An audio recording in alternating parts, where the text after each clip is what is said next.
The first 8 victims in the 2021 King Soopers shooting died within 69 seconds of the first gunshot. That detail emerged this morning in a preliminary hearing for the man accused of carrying out the deadly rampage. Just in the last 45 minutes, District Judge Ingrid Backey bound the suspect over to trial and set his bond at $100 million. Mccauliff faces 115 separate charges in the attack that ended with 10 dead, including one of the first police officers who responded.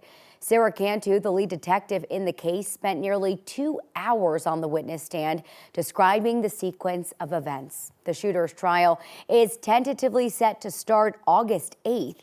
The suspect also has to undergo an evaluation to determine whether he was insane on the day of the shootings. We have a reporter in the courtroom right now, and we will have much more on 9 News at 4 and 5.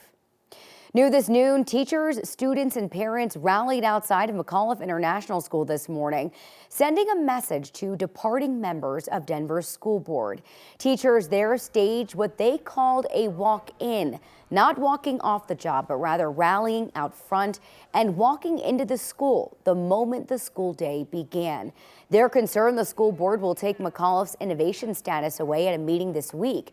The innovation status gives Mccauliff more flexibility. They're also concerned DPS is preparing to fire more members of the Mccauliff staff. Today, a teacher spoke on behalf of his concerned colleagues. We are here today because our staff and our innovation status is under attack. And why is that? I think that's a great question. And when you ask anyone from the district, they will have a tough time answering it. DPS has not said whether Mccauliff's innovation school status or its school leadership are on the chopping block. The agenda for Thursday's meeting has to be out by Wednesday. We'll have more on Mccauliff today on Next with Kyle Clark. 4 months into an investigation into the use of a so-called de-escalation room inside Denver's largest middle school, it's still not clear there's progress. The mother of one of the students placed in that room inside Mccauliff International tells 9 News she has not been contacted by investigators. That room was the focus of multiple press conferences by a pair of DPS board members, Ayante Anderson and Scott Esserman.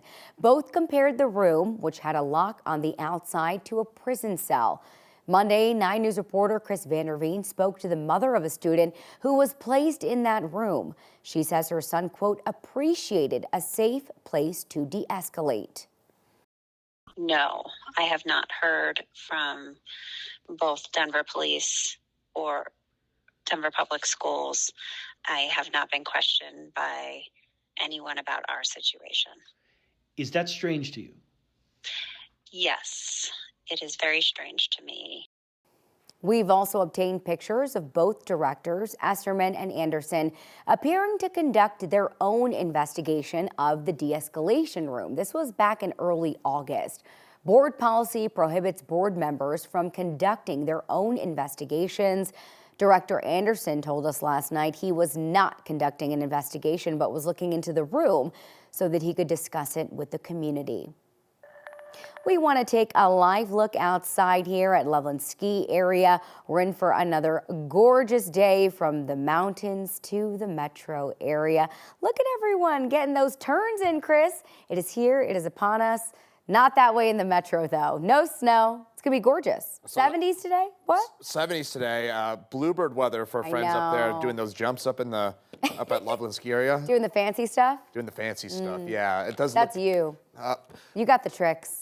A little bit. I don't want to brag here. Don't let him fool you. TV. No. But it's certainly going to be, again, a gorgeous day. No doubt about that here, Erica. With those temperatures, they'll be into the 60s, maybe even near 70 degrees. I'm kind of thinking about upping our high temperature forecast. I'll show you that in just a second. But it's warm and dry today. Really the rest of the week here along the Front Range. Light mountain snow possible on Thursday. And then next week, if you're looking for some of that more November-like weather, you'll get it next week. Meantime, right now, 67. I'll be honest, I have our forecast high right now at 68. I think I'm going to nudge that for the main weather coming up here. I'm probably bringing that up to 70 degrees. But Denver, 67 right now, cooking for this time of year. 73 in Pueblo, our average high for today, 54 degrees. So we're way above that already here at noon. For today, 68 again. I'm going to probably nudge that, 69 or 70. Becoming sunny. We've had those clouds around during the morning hours, those gradually dissipating. Highs today, again, 60s, 70s.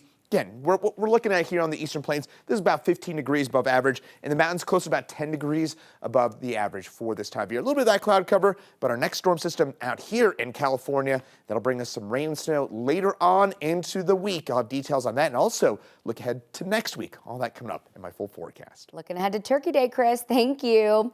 Today, we're learning more about technology some police departments are using to cut down time when investigating crime scenes and even traffic crashes.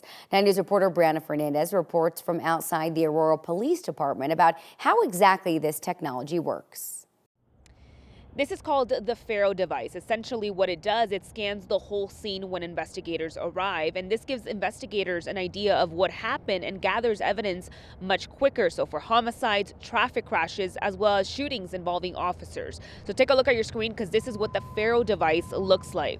The device uses a laser that is reflected off a rotating mirror to capture hundreds of still photographs. It then creates a 3D replica of that area, and police can explore locations virtually from any computer and perform analysis without the need to go back and disturb the scene. This device helps them obtain accurate data as well. Now, before the Aurora Police Department had this technology, both the traffic unit and the crime scene investigators had to record data by hand. So that means more work as well as more manpower.